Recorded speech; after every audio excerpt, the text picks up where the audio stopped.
that everything's okay. But we're fortunate to have excellent replacements ready to go. So we have Barry Nigro, who is Deputy Assistant Attorney General for Antitrust. He previously was chair of the Antitrust Department and partner in a national law firm. He served as Deputy Director for the Federal Trade Commission's Bureau of Competition from 2003 to 2005. He received his BA from Georgetown University and his JD from George Washington University. On the DOJ's website, it says, fun fact, he once golfed with Tom Watson. But another fun fact is that it doesn't say the score on the site. And doing the interview will be Victoria Graham, who is a reporter with Bloomberg Law based out of Washington. She's a graduate of the University of Virginia. And I've also noticed that she's so prolific that you can basically know everything that's going on in antitrust just by following her feed. That's all you need to do. So at that, I will leave it to you. Well, thank you. Barry, it's great to chat with you, and thank you for filling in. I also want to extend a thank you to the Antitrust Division for keeping, I think, every journalist in antitrust on their toes this entire summer. Fun fact, the last time I flew out to Denver back in July, I was on the tarmac, and then I got the decision that DOJ decided to appeal the AT&T time ruling. And I got yelled at by a flight attendant for trying to tweet after we were supposed to turn our phones off. But I've just been really intrigued and really excited to be following this beat, and I think the fall has a lot more to hold for us as we go into that. I first want to start off, tomorrow is the 21st, which will mark your first full official year at the Antitrust Division. How are you reflecting on the past year, and what are you hoping in the next year? So thank you for having me, and Megan sends his regrets for not being here. I'm actually on vacation today, or was, until I showed up here. It was only a coincidence that I was out here. And my new fun fact is I was playing golf with Don Kempf, who's in the audience, and was part of the team at the department until recently. So never been to Aspen, beautiful place. I really like it out here. The last year's been probably one of the most, in my 30-year career, probably the most fun I've had in a long time. I mean, working for the government is a privilege. Being able to represent consumers, and especially working with Macon. Macon's a friend.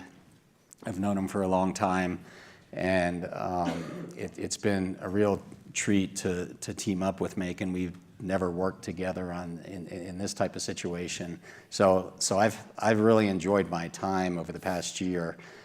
Going forward, I think there's a lot on the horizon. There's the AT&T appeal. There's lots of interest in two-sided markets. Macon has a strong interest in the division, has a strong interest in the application of antitrust law to intellectual property, and in particular, how that plays out in the context of standard-setting organizations. There's an interest in sort of thinking about remedies and what we can do there to make them more effective, and also just you heard some talk about in the last panel about procedural issues, and one of the things that we're thinking more about, and Don mentioned this last fall at the fall forum, is what can we do to improve the efficiency of our investigations. So it's not unusual when you have a transaction pending before us for the review to take a year, and in some cases it can be as long as 18 months, 19 months, and so I know the FTC is looking at this issue as well. Bruce Hoffman recently announced that he also wants to see what they can do there.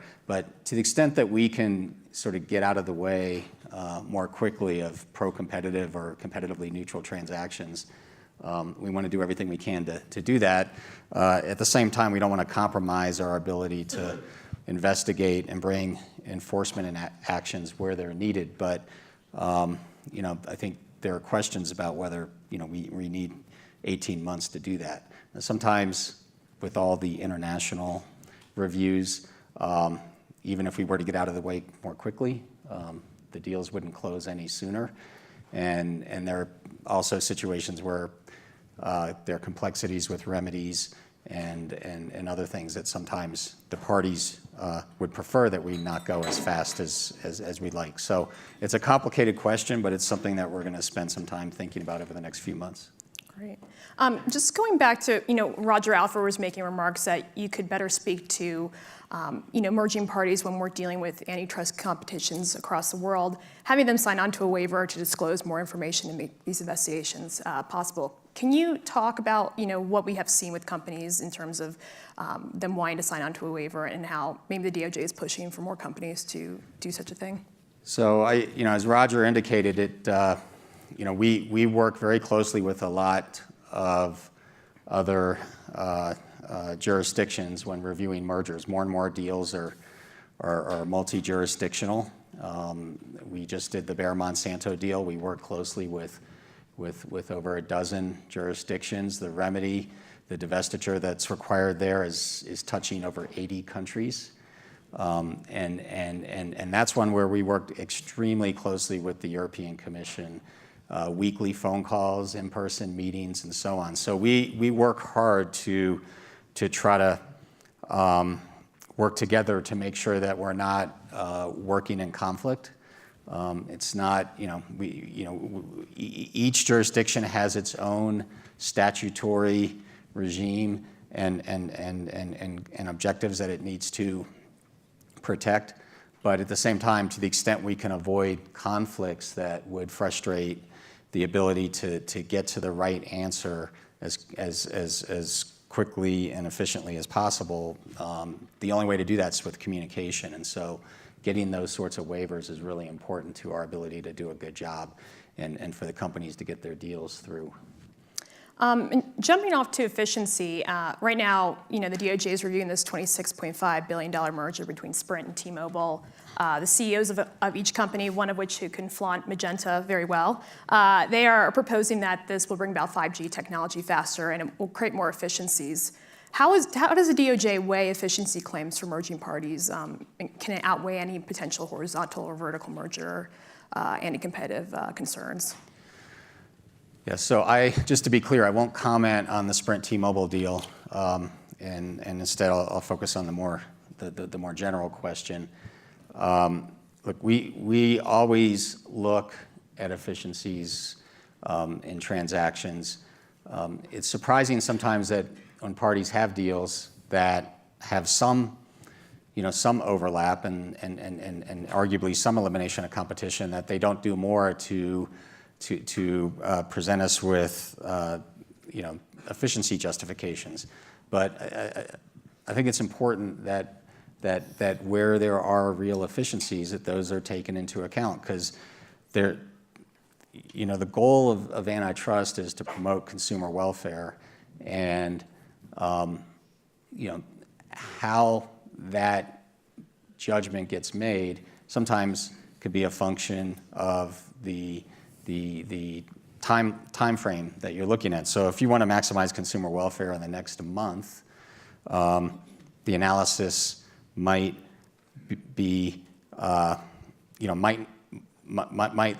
look and focus on certain factors. But if you're really looking at maximizing longer-term consumer welfare, and there are efficiencies or investments in new technology that will actually increase competition rather than reduce it, and those efficiencies are merger specific, in other words, they can only be accomplished with the merger, that's something that needs to be considered. How that gets balanced and when you look at the economics and look at the law is going to be highly dependent on the facts, but it's something that that we look at,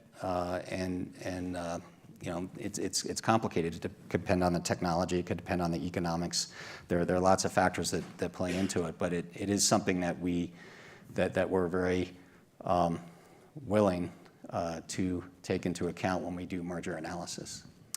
And speaking of the welfare standard and the economics-based approach that the U.S. takes in investigating potential anti-competitive concerns, in the recent European Commission decision to fine Google $5 billion, that was rested on this abuse of dominance claims, which the U.S. does not have that set of factors when it's weighing anti-competitive concerns. how does the DOJ, when weighing mergers that we see the EU have this abuse of dominance claim, but we don't here at the US, how does the DOJ kind of take our set of tools but also be, cognizant of what is happening abroad? So I don't want to, the Google enforcement action by the EC obviously was pursued under a different statutory mandate, the abuse of dominance, and it's a pretty significant fine. I know it's being contested. It's a complicated. There's a complicated record that underlies that. That's not public, so I don't want to comment specifically on that matter. But in looking at mergers and looking at the parties involved, it can be relevant in some cases to take account of the types of behavior that might be common in a particular industry. So if you think about a coordinated effects case, whether an industry or whether the participants in that industry are prone to engage in coordination, that's going to be relevant to our assessment of whether the transaction is going to potentially lessen competition by facilitating increased coordination, tacit coordination, not the kind that our criminal folks would go after, but tacit coordination in that market. So it's not necessarily relevant in every case, but it can be depending on the specific allegations and findings and how that fits into the analysis. So. I wanted to kind of diverge into data. A lot of antitrust critics, some enforcers abroad are saying that, it's important to realize how much data one single entity controls. And I want to know how the DOJ is weighing competitive concerns when looking at, how much one company controls data versus its rivals. And, there's calls for that there should be antitrust remedies that require a sharing of data where one company is forced to share data with rivals in order to foster a competitive environment. But you seem against that position in prior speeches. What are your thoughts on if there are any anti-competitive concerns with large data and one company controlling that? So, data is an asset, and with a lot of these companies, it's an asset that is the product of investment, and the investment, in some cases, is developing and promoting a product or a service that consumers value, and the economic bargain that's made is, you can use this service or this product in exchange for sharing with us your data. So every time I go to the supermarket, I put my phone number in to, because you get some discounts. But what they're really doing is they're getting all of your data. What did I buy this week? What do I buy next week? And that data is being processed through their companies on the back end. It's very valuable. So data, a lot of people think about data in the context of some of the new platforms that have been available, but it's something that retailers and participants in the market have been collecting for long before we had Facebook and Google. So it's an asset. When we're looking at mergers, if there are two companies that have valuable sets of data, one thing we need to think about is whether by combining them that's somehow going to lessen competition or increase entry barriers. And so that would be something we'd want to think about.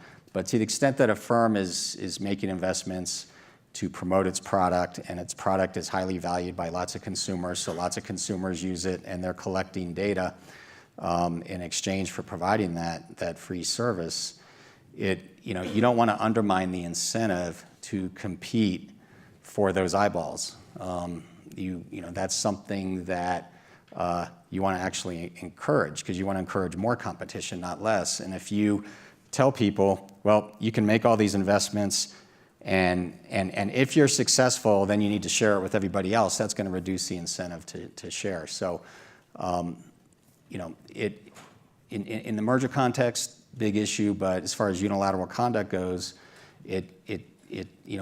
even if we had a concern, we're a law enforcement agency, so we would have to go to a judge and explain why the collection of that data and the refusal to share it is anti-competitive. And the current state of the law, based on the famous Aspen-Skeen case that the Supreme Court decided many years ago, the threshold's pretty high. Got it. Going along with kind of data sets and how a company control that, we're also looking at network effects. So the sense that a lot of people are joining this particular network, Facebook, for example, and having many people on this network in turn makes it more valuable. How does this change the competitive landscape? Weighing network effect concerns and seeing that one company or one platform is dominant just because more users use it. Can that in itself be an anti-competitive practice? So when I think about network effects, I think about the value that a particular platform has to me as a user, and whether that's more valuable or less valuable depending on who else is connected to that network. And so to the extent that having a broader reach and more participants in the network makes it more valuable, that's a good thing. That makes the product or the service something that I'm more likely to use. At the same time, that can also create a challenge for new entrants to the extent that they need to, in order to take on those incumbents, they need to develop that, a network that's equally attractive. So, I think when we look at network effects, we, often think of them as, especially in the merger context, as a type of entry barrier, but it's not necessarily or inherently a bad thing. It can be a good thing, and it's really sort of a question of whether the firms that have that are very popular, I'll say, whether they're using that popularity in a way to make it more difficult for other firms to enter the market. Macon Delrahim has commented previous times, and you pretty much hold the same view that big isn't bad, big that behaves badly is bad. Thinking of this recent Facebook data hacking, how much from a DOJ perspective is it do they weigh concerns that because the platform is big, because of this network effect, that it should take into account protecting consumer data, and if it does not, that is potentially a competitive threat. That's a consumer harm. Is that a concern the DOJ should take, or is that completely out of the DOJ's reasoning? So that's an interesting area because the FTC under Section 5 looks at unfair practices and deceptive practices. So they naturally, through the Consumer Protection Bureau in particular, have the ability to look at sort of privacy issues on a standalone basis. In the context of a competition law review, to the extent that firms are competing with each other based on how much privacy they offer or don't offer, that could be something when you're looking at qualitative factors, price, output, consumer choice. That could be something that would be considered. I haven't seen it in the deals that I've looked at, but I'm not going to say that that's something we would never consider if the facts supported that type of an analysis. And so I know that the FTC splits antitrust reviews with the DOJ, and the FTC recently announced that they were embarking on this 6-month nationwide kind of roundtable discussion to get a sense of what consumers are feeling, especially in the world of big tech and data privacy concerns, what have you. How much is the DOJ? I know you worked at the FTC before. Right. You went private practice, then went back to DOJ. How much are these roundtables going to influence DOJ thought processes, and are you guys going to be communicating between one another while this is going on? We are working with the FTC on those. They are FTC roundtables, but we will be paying very close attention to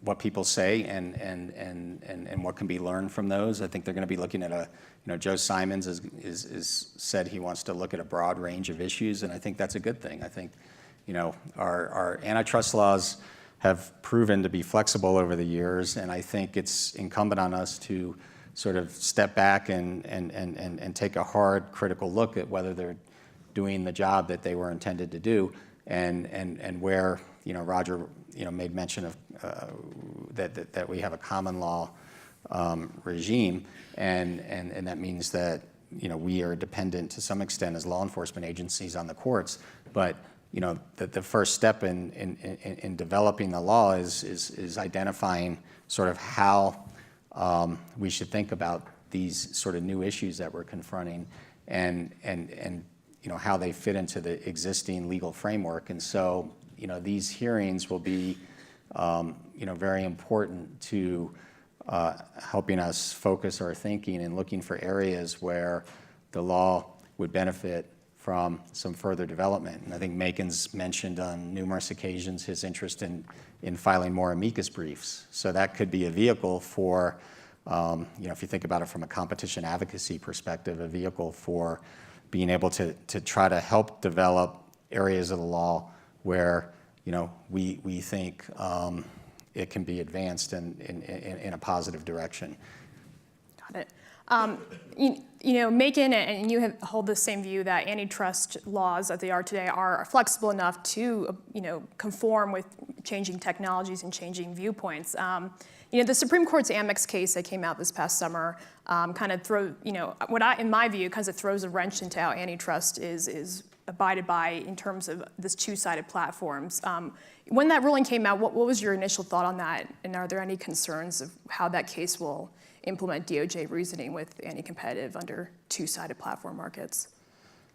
So, we're living in an age when there are, because of technology, a lot more two-sided markets where firms are, on the one hand, creating products or services in order to get eyeballs or get users, and on the other hand, trying to use the value they derive from that to accomplish other things. So it's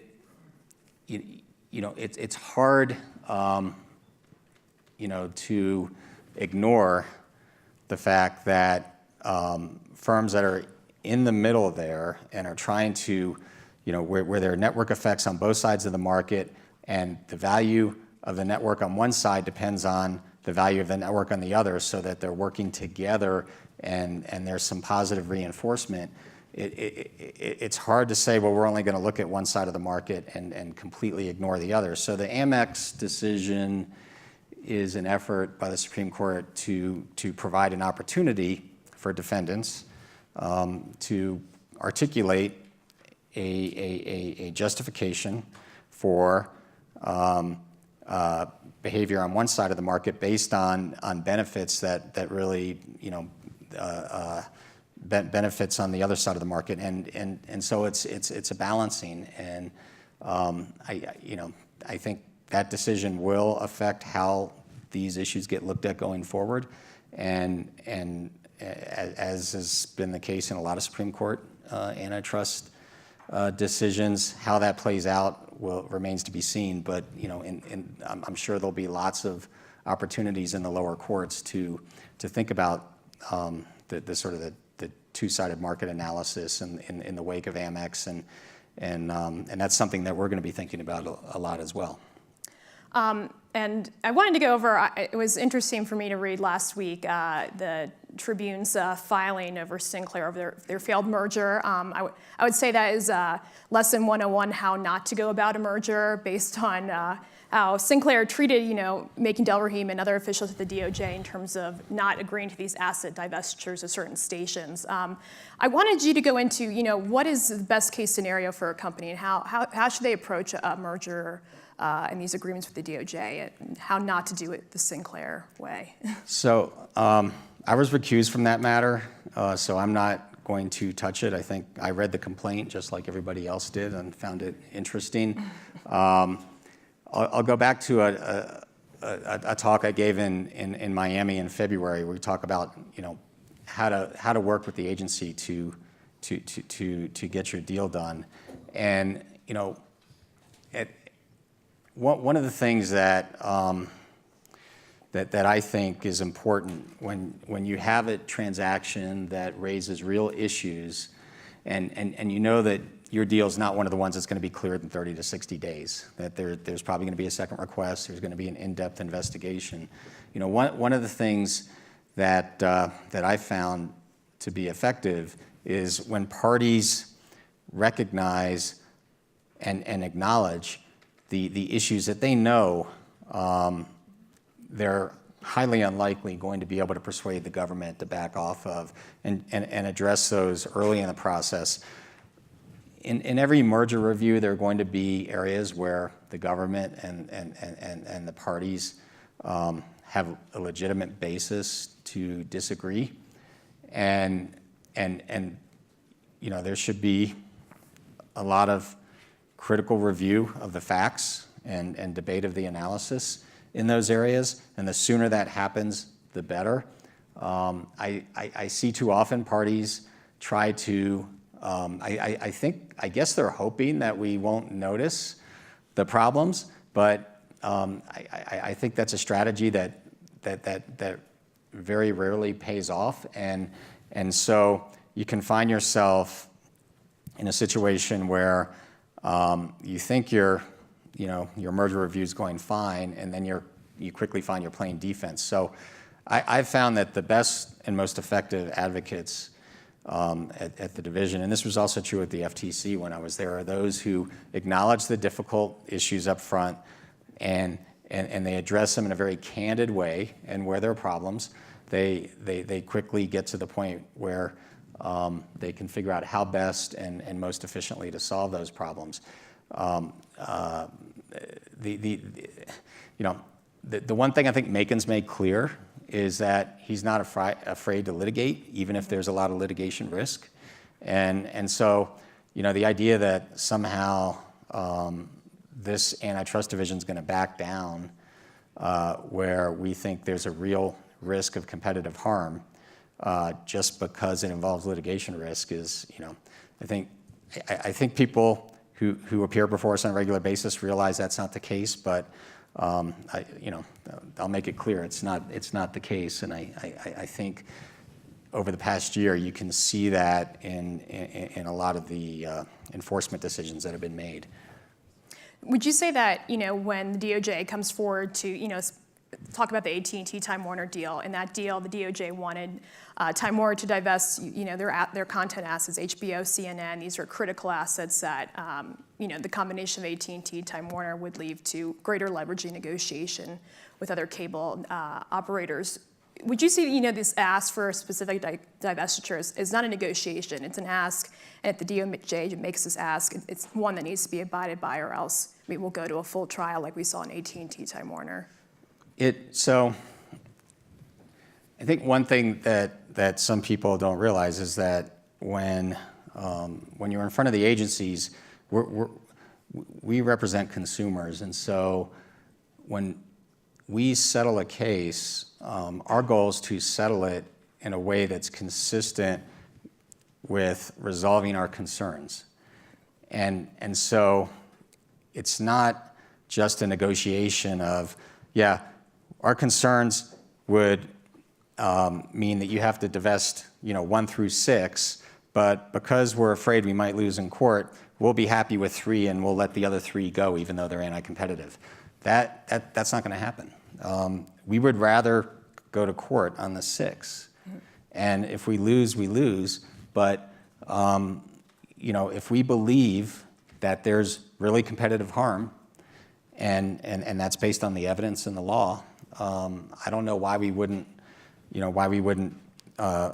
pursue that in the absence, and go to court in the absence of getting adequate relief. I mean, that's the job and responsibility that we undertook when we went to the department. So, are there areas where there could be room for disagreement and where the analysis is more ambiguous? Yeah. If there are, that's where a lot of the debate often happens. But if there's competitive harm and it's clear based on our analysis and the facts, I don't see how we can accept a remedy that doesn't address that harm just in the interest of compromise. Got it. Looks like I'll go to a few questions. I'll start with Leah Nylands from MLX. She has a question. What did you all decide with the appeal of AT&T Time Warner, given the possibility that the DC Circuit could further enshrine some very unfavorable precedent on vertical mergers? So that, AT&T Time Warner is an interesting case because one of the things I find interesting about it is the allegations in the complaint were based on the very same theory that the Comcast NBC complaint was based on. And the AT&T case was in front of the very same judge who signed off on the Comcast NBC consent decree, which, by the way, expires in about 10 days. And so we appealed it because we, number one, thought the judge got it wrong. Secondly, the foundation on which the decision is based has implications for how we do merger analysis.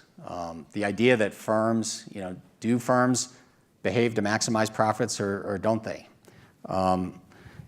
We assume they do, but we believe some of the findings in the case were based on the assumption that they don't.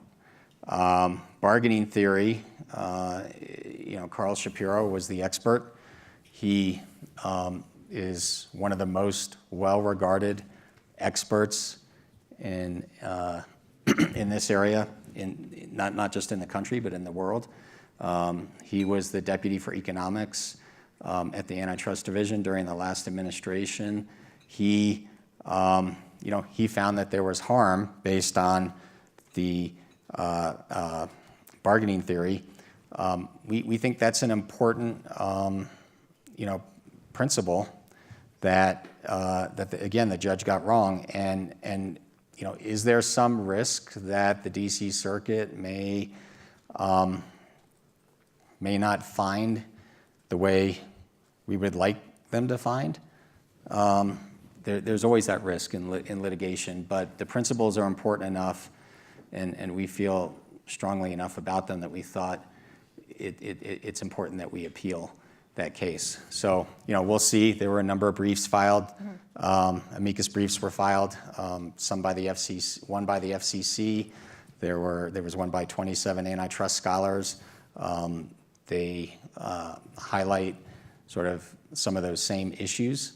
And I think that if you haven't read those, you should read them because they're important, and I think this case is important. There hasn't been a vertical case litigated in 40 years, and so if nothing else, we'll get some law, and hopefully it'll be good law. I guess one last question I have for you. The FCC amicus brief in the appeal case I found to be very interesting because they pulled, from the Comcast-NBC merger a few years ago, they pulled submissions to the FCC from Time Warner and AT&T, opposing the merger, but the Judge Leon threw those out because he did not find those FCC admissions to be applicable in this case.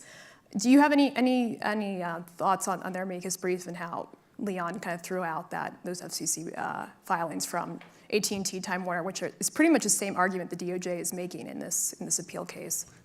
I do, but I think their brief does a good job of articulating their thoughts, so I'll leave it at that. And Ajit's going to be here tomorrow, I think, so doing a fireside chat, so you can ask him that question as well. Well, perfect. Well, I'll leave it there. We're close on time, so I appreciate it. Thank you. Thank you.